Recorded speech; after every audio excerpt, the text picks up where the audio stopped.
მადლობა რომ მონაწილეობთ გადაცემაში თქვენ წინ ნიშდა სტუდიაში ლელოს ლიდერი და მაგ კონკრეტული ბრალდებები გააჟღერა რაზეც რა თქმა უნდა გადავალ მაგრამ მაინც მინდა თქვენთან საუბარი დავიწყო საარჩევნო ბარიერით და იმ ახალი ინიციატივით რომელიც ამ პირადობის მოწვევებს ეხება და დღეს პარლამენტში ამაზე ვისმენდი კრიტიკულ მოსაზრებებს მოდი დავიწყოთ ბარიერით რატომ არასრულებს ოცნება დანაპირებს როგორც ოპოზიცია ამბობს ისინი ამბობენ რომ დაპირდა ამას ოცნება და განგვიმარტეთ თუ შეიძლება და თუ კი პარტია თქვენი ელოდება ისეთ შედეგს რაზეც საუბრობთ. ითქვა რომ საკონსტიტუციო უმრავლესობა რომ ბოლო გორბის კვლევით 55% აქვს ოცნებას, მაშინ მით უმეტეს რატომ არა ბარიერის დაწევა, ეს რო განგვიმარტოთ.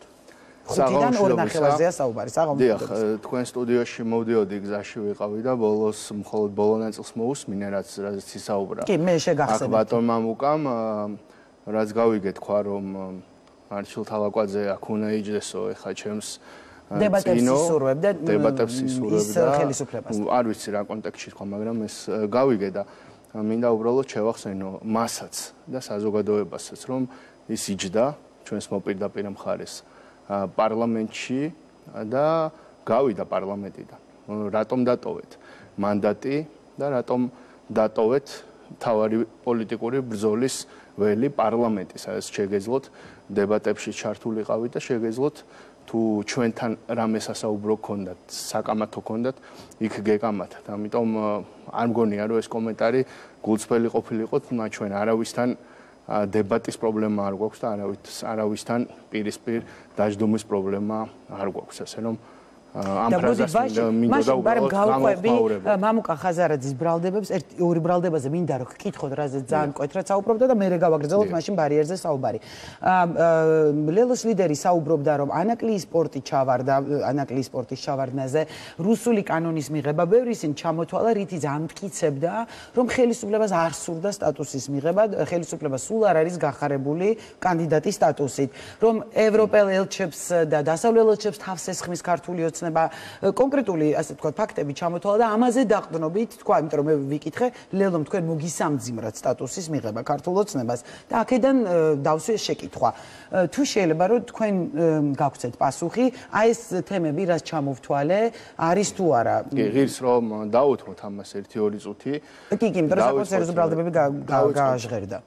დავიწყოთ ანაკლიის სპორტით. 4 წელი რატომ ვერ აშენდა ანაკლიის სპორტი? დავიწყოთ ანაკლიის სპორტით. თუ ვინმე ეს პროექტი ჩააგდო, სწორედ ბატონი ხასარაძე და მისი პარტნიორები გახდნენ, რომლებიც ახალ მაღალ კრიტიკას გამოთქვამენ სწორედ ხელისუფლების მიმართ, თუ არა ვინ მან ძალიან კარგად იცის, რომ ბიუჯეტში რამდენიმე წლის განმავლობაში ჩვენ ვინარჩუნებდით ძალიან სოლიდურ დაფინანსებას ინფრასტრუქტურის მისაყვანად, სახელმწიფომ გაუკეთა სუბსიდირება ამ პროექტს და სხვათა შორის არაერთხელ შეუცვალა პირობები სწორედ ბატონი ხაზარაძის სასარგებლოდ, რაზეც მისმა კონკურენტებმა ჩვენს მიმართ ბრალდებებიც კი გამოთქვეს, რომ თუ ასეთ კარგ პირობებს თავაზობდით, თავიდან უნდა გწოდნოდაო და რატომ მიეცით ესეთი პირობები ბატონ ხაზარაძესო, მე ამასაც შევახსენებ, რომ ბიზნესი ჩვენ ამაზეც გვაკრიტიკებდა სხვათა შორის.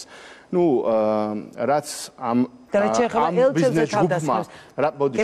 ბიზნეს ჯგუფმა ანაკლიაში დატოვა, ეს არის ქვიშის გორა, რომელიც ყოველი ქარის შემდეგ ანაკლიას და ანაკლიაში მცხოვრებთა სახლებს ავსებს მტვერით. აი ეს არის რაც დარჩა ხელისუფლებამ დაუბრუნდა ამ პროექტს. თქვენ იცით რომ იყო პანდემიის წლები, იყო ეკონომიკური რეცესია. ეს ორი პანდემია რო იყო, ეს არის ყვილი. ანუ პანდემია იყო, ეკონომიკური რეცესია იყო მსოფლიოში, ინვესტიციების შეფერხება იყო ყველგან გლობალურად. ეს გავიარეთ, შემდეგ იყო პანდემიის პოსტპანდემიური ეკონომიკა და ჩვენ გავაკეთეთ სრული აღდგენა, მინდა მასაც და სხვებსაც შევახსენო, სწორედ ქართული ოცნების ხელისუფლებამ ხალხის მხარდაჭერით შეძლო, რომ პანდემიის პოსტპანდემიურ პირველივე წელს აჩვენა ორნიშნა ეკონომიკური ზრდა, შემდეგ იყო უკვე ომი, ბრუტალური ომი უკრაინაში, უკრაინის წინააღმდეგ, რომელიც რუსეთის ფედერაციამ დაიწყო, აქაც ჩვენმა ხელისუფლებამ შეძლო და განაგრძობს ეკონომიკურ ზრდას, იყო არჩევნები, პანდემიის შემდეგ საპარლამენტო არჩევნები და თქვენმა ოპონენტმა და თქვა რომ ეს არის მხოლოდ საარჩევნო წელი იყო, როგორც კი ქვეყანა გამოვიდა საარჩევნო турბულენტობიდან, ეკონომიკურად გაიმართა შედარებით წელში, თუმცა ჩვენ ვიმეორებ კიდევ ერთხელ, აქ ვინმე არ იფიქროს, რომ ჩვენ უკვე იმ ეკონომიკას მივახციეთ, რომ ყველა კმაყოფილი ვართ და ოჯახებიც ამ ქვეყანაში კმაყოფილები არიან, მოქალაქეებიც. ჩვენ გვჭირდება მინიმუმ ამაზე ორჯერ მეტი ეკონომიკა, რომ ევროკავშირის ყველაზე მცირე, ყველაზე სუსტ ეკონომიკას დავეწიოთ ევროკავშირის წევრ ქვეყნებს შორის. ხა ამიტომ თქვენი ოპონენტები ამბობენ, რომ სრულად მიაბა ქართულმა ამიტომ გეკითხებით თქვენ პასუხს მოვისმენთ. მე არ ვიცი ვინ ეს არის პოპულისტური განცხადებები, სინამდვილეში კონკრეტულ ციფრებს ასახელებდა, რომ ხელისუფლებამ როგორც კი შეძლო ეკონომიკურად, პოლიტიკურად, უსაფრთხოების კუთხით დაუბრუნდა ამ პროექტს და ვნახოთ ახლა ბატონმა ხაზარაძემ რა გააკეთა და რას გავაკეთებთ ჩვენ, ამის შედარების საშუალება ძალიან მალე ექნებათ მოქალაქეებს.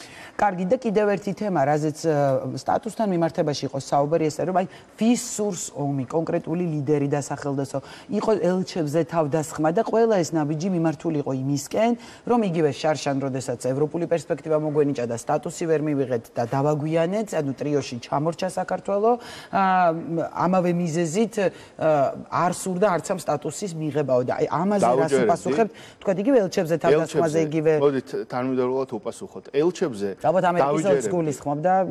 დავიჯერებდი ბატონი ხაზარაძის კრიტიკას, რომ ის გულწრფელად წუხს ამაზე, იმ შემთხვევაში, მას რომ ეყოს პოლიტიკური წონა და პირველ რიგში გააკრიტიკოს მისი საუკეთესო მეგობარი და თანამებრძოლი ნიკა გვარამია, რომელს უშვერი სიტყვებით მოიხსენია და პირდაპირ შეურაცხყოფა მიაყენა ამერიკის შეერთებული შტატების ელს და სხვა ელჩებზეც გვახსოვს მისი პოლიტიკური მეგობრების თავდასხმები, რომელზეც სხვათა შორის ბატონი ხაზარაძე ერთხელაც არ გამოსულა და უბრალოდ უხერხულობას არ გამოუხატავს ამასთან დაკავშირებით და ახლა ჩვენ რომ გვაბრალებს რაღაც თავდასხმებს, რა თქმა უნდა ეს არის მანიპულაცია და აბსოლუტურად ცილისწამებაა პირიქით, სწორედ ჩვენმა ხელისუფლებამ გააკეთა ყველაფერი იმისთვის, რომ დღეს საქართველოს უკვე ერთი ნაბიჯით არის კანდიდატის სტატუსთან, ერთი ნაბიჯით მოშორებით და დეკემბერში ჩვენ მივიღებთ კანდიდატის სტატუსს, მე ამაში დარწმუნებული ვარ. ეხლა მოდით მოკლედ შევაჯეროთ, ვინ გააკეთა ევროპული საქმე, მე აღარ მივდივარ, წინა 9 წელს აღარ უბრუნდები. როცა ბატონი ხაზარაძე იყო ბიზნესში, მაშინ მე არ ვიცი, მას არ უთხოვს თქვენს ეთერში, მაშინ ბიზნეს გარემოთი მაყოფილი იყო თუ არა. მან თქვა რომ ქართული ოცნების მხარდამჭერი იყო და ბოლო ორ წელიწადში ვექტორი შეიცვალა ხელისუფლებამ. ვექტორი შეიცვალა თუ არა, ეს დაადასტურა უკვე ევროკავშირმა და ჩვენმა მოქალაქეებმა 8-ჯერ დაადასტურეს არჩევნებში. და ვექტორების ცვლილება შეუმჩნეველი არ რჩება, ეს შესულიყო ვექტორი, აუცილებლად ამას დაინახავდნენ მოქალაქეების და ჩვენი პარტნიორების. ეხლა მოდით შევადაროთ, ვინ გააკეთა ევროპული საქმე, თუნდაც ბოლო 1 წლის განმავლობაში, სანამ ჩვენ სტატუსს მივიღებდით. მოდით 2 წელი ავიღოთ, იმიტომ რომ 1 წლის წინ ჩვენ მივიღეთ ევროპული პერსპექტივა და 1 წლით გადაიდო კანდიდატის სტატუსი და ახლა უკვე მივიღეთ მწვანე შუქი კანდიდატის სტატუსის მისაღებად. მოდით შევადაროთ, ვინ გააკეთა ევროპული საქმე. დავიწყოთ პირველი.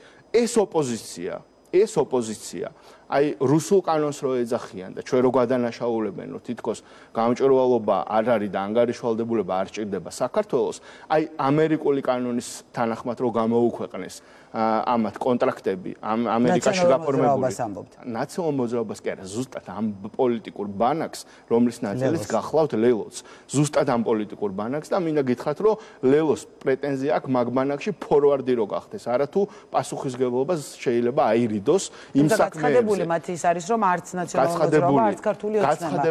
გამოცხადებული ბევრი რამე არის, მაგრამ მოდი ფაქტებით ვილაპარაკოთ. ამერიკის მთავრობამ გამოაქვეყნა პირდაპირ კონტრაქტები, რომ ამ პოლიტიკურ ბანაკს ქონდა ფული გადახდილი რაში. ღარიბი ოჯახების დასახმარებლად კი არა. საქართველოს ტურიზმის რეკლამაში კი არ ქონდა ეს ფული გადახდილი. ან საქართველოს რო ევროკავშირში უნდა შევიდეს, მაგ გადაცემებში კი არ ქონდათ გადახდილი.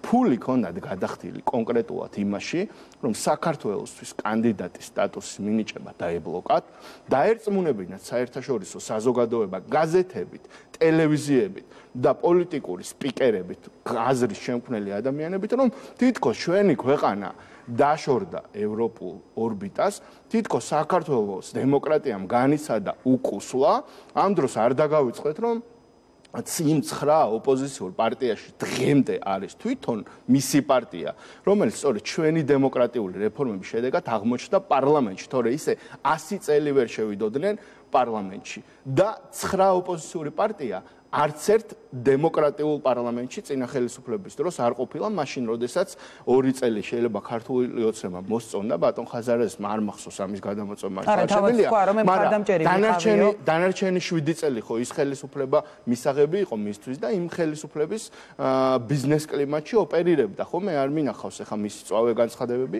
როგორც დღეს ჩვენს მიმართ გამოდის წვავე განცხადებებით.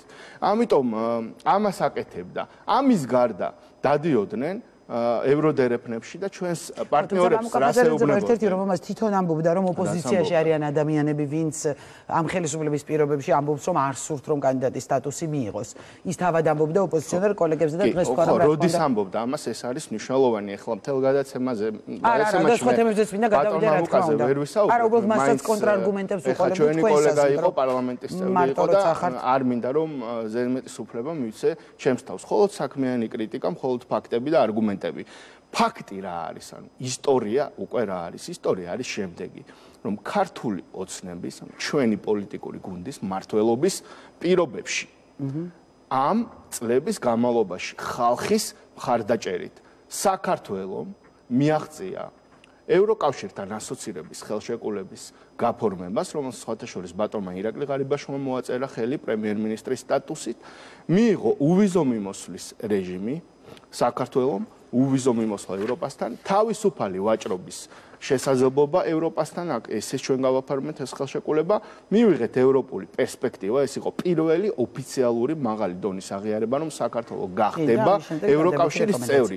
ამის შემდეგ მივიღეთ ახლა მწვანე შუქი, დადებითი შეფასება და ველით დეკემბერში კანდიდატის სტატუსი. ეს არის საქმე. ანუ ამის ახლა გადათარგმნა, გადმოთარგმნა, ამ თარგმანში ვერაფერი ვერ დაიკარგება, ამ ისტორიას ვერ გადაწერს ვერც ლელო, ვერც სხვა პოლიტიკური პარტია, იმიტომ რომ ეს უკვე მოხდა და ეს უკვე არის ისტორია.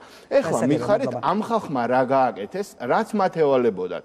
მე არ ახლა იმას ხო არ გადავაბრალებ, რაც ხელისუფლებას ევალებოდა. მათ რაც ევალებოდათ ოპოზიციაში ყოფნის დროს. ანუ პოლარიზაციის შემცირება. პოლარიზაცია რას ნიშნავს? ხო, უბრალოდ ენაზე რო ავხსნათ მოქალაქეებს. კონფლიქტში რომ არ იყო და ჩხუბის რეჟიმში რო არ იყო და ადამიანს შეურაცხყოფა არ მიაყენო და პოლიტიკურ კონფრონტაციაში არ იყო. საქმიანი პოლიტიკა რო გქონდეს და კამათი შეგეძლოს დებატებში მიიღო მონაწილეობა და პარლამენტში იარო. ეს პირველი პუნქტი. რა გააკეთა ამ ოპოზიციამ და მათ შორის ლელომაც? რა გააკეთა? ხო, გულისხმობთ, რომ სამუშაო ჯგუფებში არ მონაწილეობდნენ? არა, ჯერ ეგ იყო ბოლო სერია.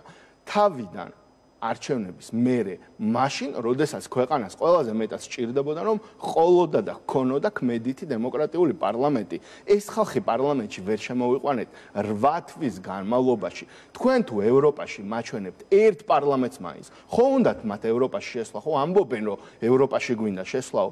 ევროპაში შესვლა რომ უნდათ, ეს არის მარტო განცხადება და ამის უკან ანტიევროპული საქმის მთელი კასკადი დგას. მთელი ამ პოლიტიკური ბანაკის ბიოგრაფია არის ანტიევროპული, იმიტომ რომ ევროპაში თავში აზრად არავის არ მოუვა, როცა აგირჩევენ პარლამენტში არ შეხვიდე.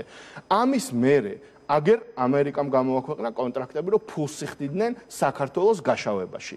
ეგერ კონკრეტული გვარები გამოქვეყნდა, სადაც ადამიანებს უხდიდნენ ხელფასებს, რომ ისინი გამოსულიყვნენ საერთაშორისო არხებზე და საქართველოზე ცუდი ელაპარაკათ. ევრო რეკომენდაციებზე სამუშაო ჯგუფები რომ შევქმნით, რომელში იყვნენ ჩართულები, რომელ რეკომენდაციის შესრულებას დაუჭირეს მხარი, არც ერთის.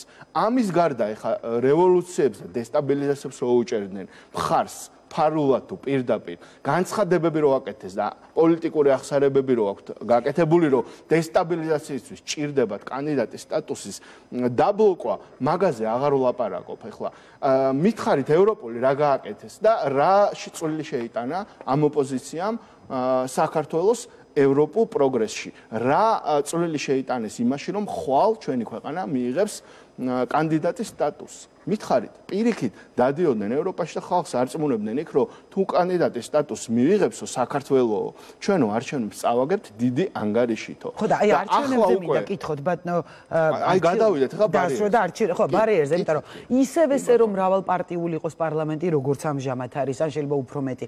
ხელისუფლებამ რომ საკონსტიტუციო უმრავლესობის აღების საშუალება აქვს ამ დღის მონაცემებით და დღის კვლევებით.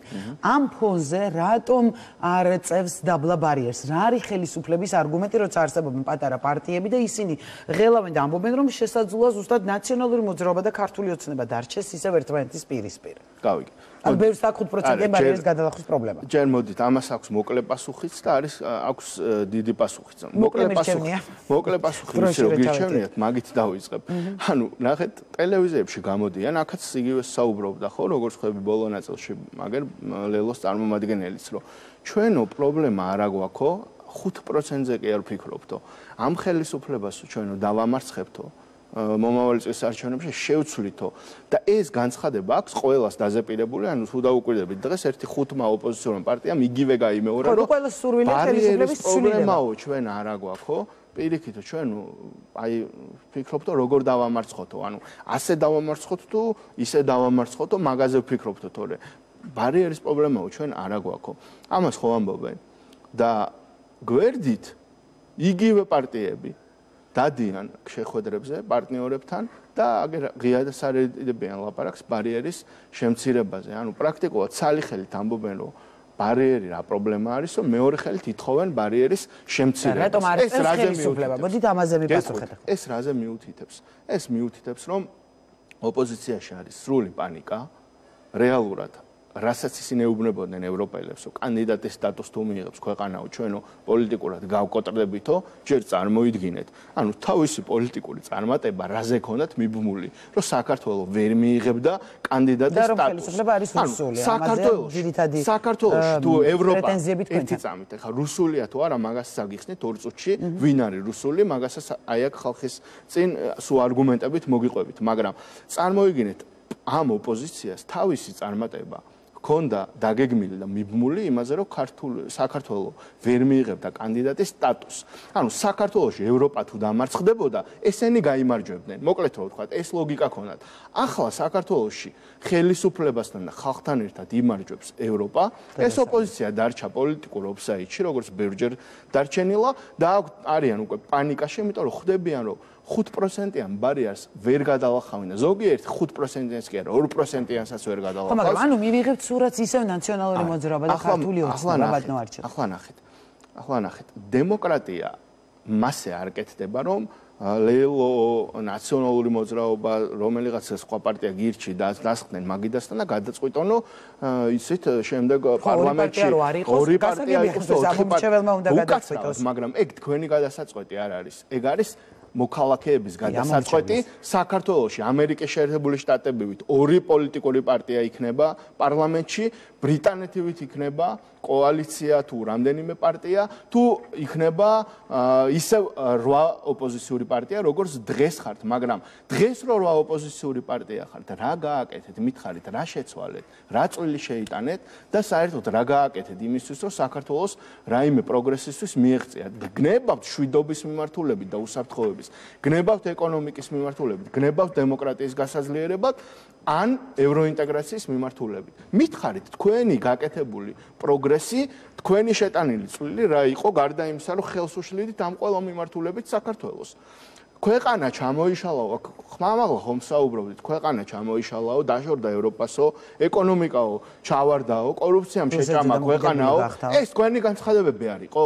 და დღეს აქ არიჯექით პარლამენტში რომ შეძლობდით გაზრდილი ბიუჯეტი რაზე უნდა განანაწილდესო, თუ ქვეყანა ჩამოიშალა, თუ ბიუჯეტი ვეღარ ისება, ეკონომიკა დაიქცა, მაშინ რა გაზრდილ ბიუჯეტზე მსჯელობდით? საიდან მოგქონდათ, რომ პენსიებში გინდათ ეს ფული გადაანაწილოთ, ახალი სკოლები ააშენოთ, თუ რა, ჩვენს პროგრამას რო იმეორებთ. როგორ ამიხსენით ეს როგორ მოდის ერთმანეთთან შესაბამისობაში, ხო? რამდენიმე წუთის წინ რადგან არჩევნები საუბრობდით, მინდა ეხლა რუსული საქმე და ქართული საქმე რა, მაგას უნდა გაეცეს პასუხი, თორე ეს ხალხია ძალიან ბევრ ეთერში ლაპარაკობს იგივეს. რუსული საქმე გააკეთეს ამ პირდაპირ უწოდებენ რუსულ ოცნებას, ქართულ ოცნებას, ჩემგან არ გესმით და მთავარი კრიტიკა, რაც ისმის თქვენი მისამართით, სწორედ ეს არის. ვექტორის ცვლილება ერთი სიტყვით რომ დავარქვა. რა პასუხი აქვს ამაზე ხელისუფლებას, იმიტომ რომ კონკრეტული მაგალითები მოყავს თქვენს ოპონენტებს ამისთვის. და ჩამოვთვლი თუ კი, ჩამოთვალეთ და მეც. ხო, თუ არ გისმენიათ, არა, ორი სიტყვით იგივე ეს ეკონომიკა რუსეთზე დამოკიდებული, ითქვა რომ ბევრი რუსეთის მოქალაქე შემოვიდა, ის რომ აი რუსული კანონი, სავიზო რეჟიმი არ არის, გინტურის შემდეგ ვიზო რეჟიმი მაინც დაეწესებინა ხელისუფლებას. ანუ ისინი ამ არგუმენტებით საუბრობენ, რომ ქართულ ოცნებას ვექტორი აქვს შეცვლილი და ეს რუსული ოცნება გახდა მათი სიტყვებით რომ. ამას ვინ გვეუბნება? თქვენი ოპონენტები ხო? არა, ჯერ უნდა გავიხსენოთ ამას ვინ გვეუბნება, რომ რაღაც გულწრფელობის პატარა ტესტი მაინც რო გაიარონ, ხო? ამას გვეუბნება პოლიტიკური ბანაკი, ხალხი, რომელსაც დღეს სხვადასხვა ფერის მაისურები აცვიათ, სხვადასხვა ნომრები აქვს და სხვადასხვა სათაურები დაიწერეს, მაგრამ ეს არის კოლექტიური ნაციონალური მოძრაობა, ან ხალხი, რომელიც ნაციონალური მოძრაობის პირობებში იყვნენ კომფორტულად და აბსოლუტურად შეგუებული იმ პირობებს, რაც მაშინ ხდებოდა. ანუ ეხმარებოდნენ კიდეც იმ ძალას ბევრ რამეში.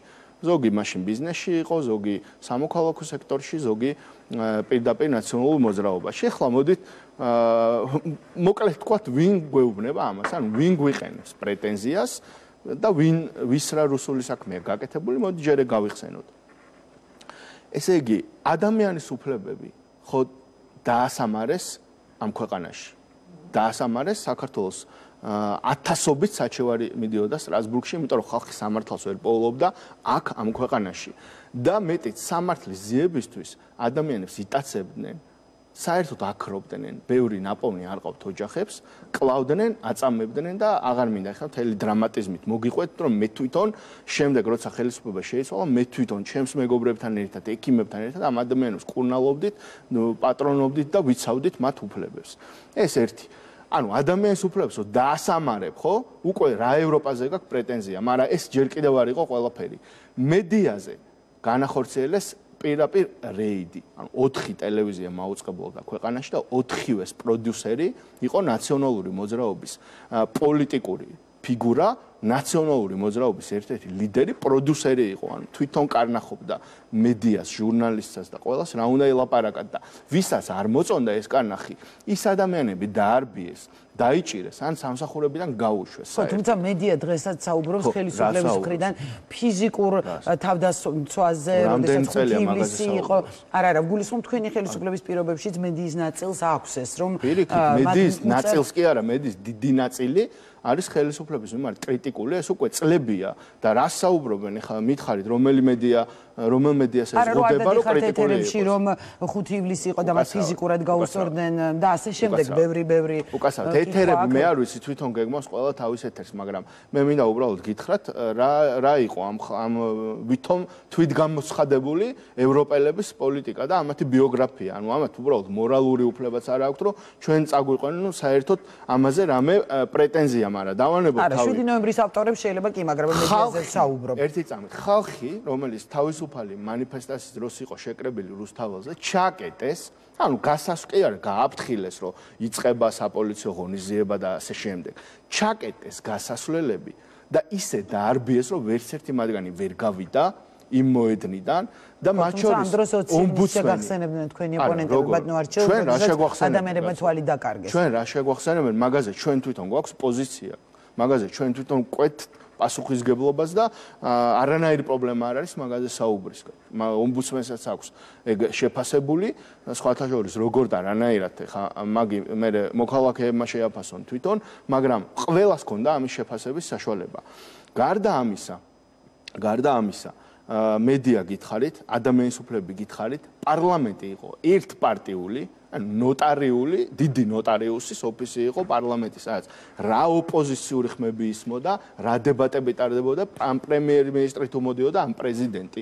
ჩვენი ხელისუფლების პირობებში ერთ წელიწადში, რომ პრემიერ-მინისტრი და მინისტრები მოდიან პარლამენტში, ერთ წელიწადში ეგ რაოდენობრივად აღემატება, რაც მთელი 10 წლის განმავლობაში ამ ხალხის ხელისუფლებაში ყოფნის დროს იყვნენ პარლამენტში მოსული, მაგრამ იქ ხო კითხვებსაც არ პასუხობდნენ და იქ ხო სახალხო დამცველის ანგარიშს შუაღამე უსმენდნენ, როცა 3 დეპუტატი რჩებოდა დარბაზში. ეს როგორი პარლამენტი ქონდა და დღეს როგორი პარლამენტია, ნახეთ. 8 ოპოზიციური პარტიაა. ეხლა ეს პარტიები თუ ამბობენ, რომ ჩვენ არ ვართ ოპოზიციაო და ხელისუფლებას ხელისუფლება მართავსო, მაშინ გამოვიდნენ და თქვენ ეგ მაგრამ ასე აღარ იქნება თუ 5%-იანი ბარიერი იქნება და ამის გადალახვა გაუჭირდათ, იმიტომ რომ დრო გრჩება ცოტა 5%-იანი ბარიერი, ნინო, აქვს და აი რა იცმიდა წაგიკითხოთ და აი მაღალი ბარიერი აქვს მთელს ევროპას და საქართველოს აქვს ევროპული სტანდარტი საარჩევნო ბარიერის. ეს იცოდა ოპოზიციამ, ეს ეწერა კონსტიტუციაში, ეს არის საერთაშორისო პარტნიორებთან უკვე გავლილი საკითხი და 5%-იანი ბარიერი უზრუნველყოფს ქვეყნის სტაბილურ პოლიტიკურ სისტემას. ორი პარტია შევა 4-ით 5, ეს არც ერთი ოპოზიციის გადასაწყვეტი არ არის,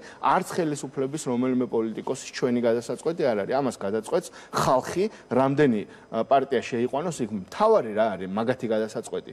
აი რო შევიდნენ და 8 თვე პარლამენტში არ მოდიოდნენ, ეგ კი მართლა იმ პარტიების გადასაწყვეტია, ვინც შევლენ და კეთილინებონ პირველივე დღიდან იმუშაონ პარლამენტში როგორც ევალებად. ეხლა ეს ხალხი ჩვენ გვიყენებს პრეტენზიას, რომ პრორუსული, ანუ სტრატეგიული ობიექტები რუსეთს გადაუფორმეს, უვიზო რეჟიმი გაუხსნეს ომის მერე, სოფლები ჩააბარეს რუსეთთან ბრუტალური ომის დროს მოსახლეობა მიატოვეს ევაკუაციის გარეშე, იარაღი ჩააბარეს, თანამედროვე შეიარაღება და ჯარი დატოვეს პოლიტიკურმა ხელმძღვანელებმა ბრძოლის ველზე და სტუმრები დატოვეს თვითმფრინავის ხმის გაგონებაზე. ეს ხალხი რა რუსულობაზე გველაპარაკება. კიდევ ერთხელ გეუბნებით. ანუ საქართველომ რო ევროპასთან ხელშეკრულება გააფორმა, უვიზო რეჟიმი რომ მიიღო, თავისუფალი ვაჭრობა რო დაიწყო, ექსპორტი რო გაზარდა, პერსპექტივა რო დაგვიმტკიცდა და ეხა კანდიდატის სტატუსს რო იღებს. სტრასბურგში 60% რომ შემცირდა საჩივრები და ჩვენ რო ევროპაში მეტი ინტეგრაცია გვაქვს, იუსტიციის სამინისტრო რო ევროჯასტის პარტნიორი გახდა და ქართული პოლიცია ევროპოლის, ეს არის რუსული საქმეები და პარლამენტში რეალური ოპოზიცია რო გაჩნდა, ეს არის რუსული საქმეები, ვისატყუებენ ეს ამათ მართლა საზოგადოება გონიათ რომ საერთოდ გაუთვითცნობიერებულია, არ არის გათვითცნობიერებული თუ რა არის რუსული და რა არის ევროპაში. კარგით. ევროპა. ეხლა აქ ლაპარაკობდნენ ემიგრაციაზე, გულაჩუყებულები. თქვენ გააქციეთ ხალხმა ადამიანმა დატოვა ბოლო წლებში. ბოლო 2 წლებში, ხო?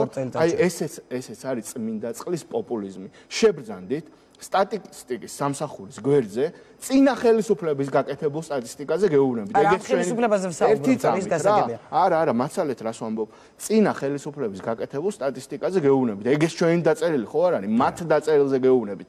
შეადარეთ ჩვენი ხელისუფლების წლებში არსებულ მიგრაციის სტატისტიკას, ნახავთ, რომ რეკორდული წლები აქვს თუ ანტირეკორდული, მოდი ესე ვთქვათ, როცა საქართველოსთან დატოვა მართლა 100,000-ზე მეტმა ადამიანმა, არა თუ ამ წლებში, როგორც ესენი ამბობენ, არამედ ერთი წელიწადში დატოვა 100,000-ზე მეტმა და ყოველ წელს იყო ძალიან დიდი მიგრაცია საქართველოსთან. და ერთი დატოვა უკასავად 99,000. ჩვენ კი არ ვამბობთ, რომ დღეს მიგრაცია არის მთელ მსოფლიოში დღეს.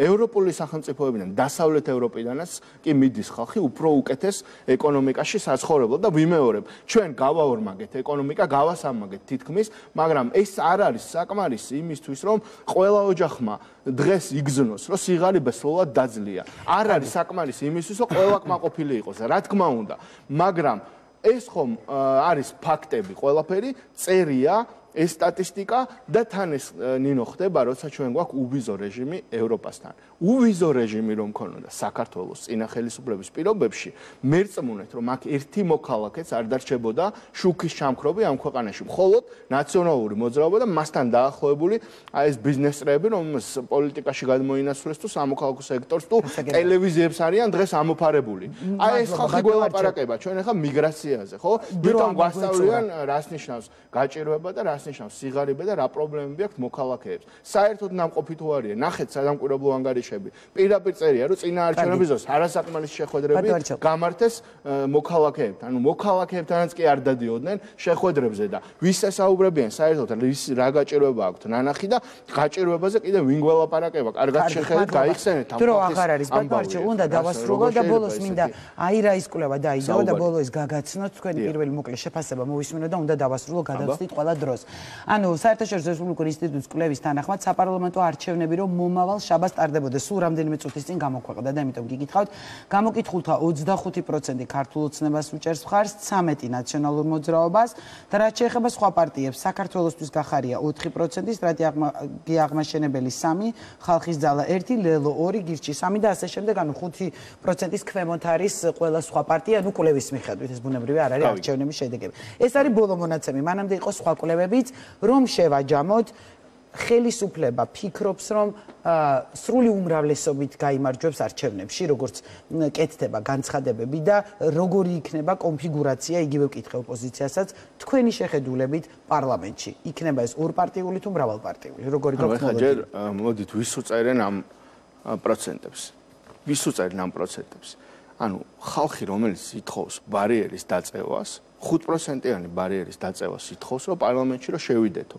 ანუ ამით ისიც რას ამბობენ რომ 80,000 მხარდამჭერი არ ყავთ ქვეყნის მასშტაბით რეგიონში დაახლოებით 800-900 მოქალაქეს არ უჭერს მხარს და ამიტომ ითხოვენ ბარიერის დაწევას რეგიონში თუ 900 მოქალაქე მაინც უჭერს მხარს ამ პარტიას და ამ პარტიებს ისინი ბარიერს თავისუფლად გადალახავენ მაგრამ არ აქვთ არც ეს მხარდაჭერა და მაგიტომ ითხოვენ ბარიერის დაწევას 5%-იანი ბარიერი არის საბაზისო ნდობა რომ პარლამენტში შენ წარმოადგინო შენი ქვეყანა და იმ ხალხის ინტერესები ვინც არჩევნებში მოვიდა და საკმარისი რაოდენობით შენს გარშემო გაერთიანდა ეხლა ამ პროცენტებს რაც შეეხება აი რა ის გულისხმობს ეხლა წინა კვლევა ვნახეთ ედისონმა გამოაქვეყნა მე მგონი ესე იგი 2%-იანი ინფლაცია პოლიტიკური ინფლაცია ჰქონდათ იმ კვლევაში რო შეკრიბოთ მათი პროცენტები 102% იყო პირველ გამოქვეყნებულ მონაცემებში ნუ მე დააკორექტირეს ეს ინფლაცია და მე მგონი მაინც ვერ ჩამოიყვანეს 100%-ზე ეს რაზე მიუთითებს რომ შეიძლება მოქალაქეებს რაღაცას ეკითხებიან მაგრამ საბოლოო შედეგები ის კომპანიები ვინც ყავთ დაქირავებული აზრის გამოსაკითხად წერენ კაბინეტებში და წერენ იმ ადამიანებთან შეთანხმებით, ვისაც უნდა რომ ვიღას ამოწიოს, ვიღას დაწიოს. ეხლა რეალურად ვენდობით ამ კვლევას. არა, ჩვენ ვენდობით იმას, რასაც ჩვენ თვითონ ვატარებთ ყოველ ორ თვეში ერთხელ. ზოგჯერ ყოველთვიურადაც სხვადასხვა საკითხზე ჩვენ გვაქვს ჩვენი შიდა კვლევები, ზუსტად ვიცით, რას ფიქრობს ჩვენი საზოგადოება, სად არის კრიტიკული, სად გვიჭერს მხარს და ყველას მინდა მადლობა უთხრა, რომ ამ წლების განმავლობაში მტკიცე მხარდაჭერის გარეშე, რაც ჩვენ მქონდა მოსახლეობისგან, საზოგადოებისგან, ჩვენ ვერ მივაღწევდით იმ შედეგებს, რადგან მე ვისაუბრე, მაგრამ რა თქმა უნდა ეს შედეგები არარეალურია, თუმცა ეს შედეგებიც კი მიუთითებს თუ როგორი კრიზისი აქვს ნდობის კრიზისი ამ რადიკალურ ოპოზიციაში გაერთიანებულ პარტიებს და არის შიგნით ორი კაცი არ არის ვინც ერთმანეთს ენდობა მიდის პოლიტიკური შანტაჟი ზოგი ტელევიზიებით ემუქრება მეორეს ზოგი ფულით ემუქრება დაფინანსებით ზოგი კიდე სხვადასხვა გავლენების გადანაწილებაშია და თანამდებობების ამიტომ ეს ოპოზიცია აცილებულია მთლიანად ხალხის საჭიროებებს ქვეყნის ეროვნულ ინტერესებს სამწუხაროდ და ბოლოს ვიტყვი რომ ჩვენ რომ ყოლოდა უფრო პასუხისგებლიანი, უფრო ევროპული, უფრო შედეგზე ორიენტირებული და სამშობლოს პატრიოტი ოპოზიცია, რა თქმა უნდა, საქართველოს უფრო სწრაფად მიაღწევდა ბევრ რამეს და უფრო მეტ შედეგსაც დადებდა ხელისუფლება მოკლე დროში. ჩვენ დრო არ დაგვიკარგავს, ჩვენ გავაკეთეთ ყველაფერი და განვაგრძობთ იმ საქმეს, რაც იყო ჩვენი წინაპრების ოცნება და რაც არის ჩვენი პოლიტიკური თაობის მისია. ეს არის საქართველოს მშვიდობის და უსაფრთხოების განმტკიცება, ეს არის ჩვენი ევროპული მომავლის უზრუნველყოფა, საქართველოს ეკონომიკური განვითარება და რა თქმა უნდა ტერიტორიული მთლიანობის აღდგენა ჩვენი ნომერ პირველი ეროვნული ამოცანა. დიდი მადლობა არჩილ თალაკვაძე პასუხობდა ღამის კურიერის კითხვებს ჩვენი გადაცემის დრო ამოიწურა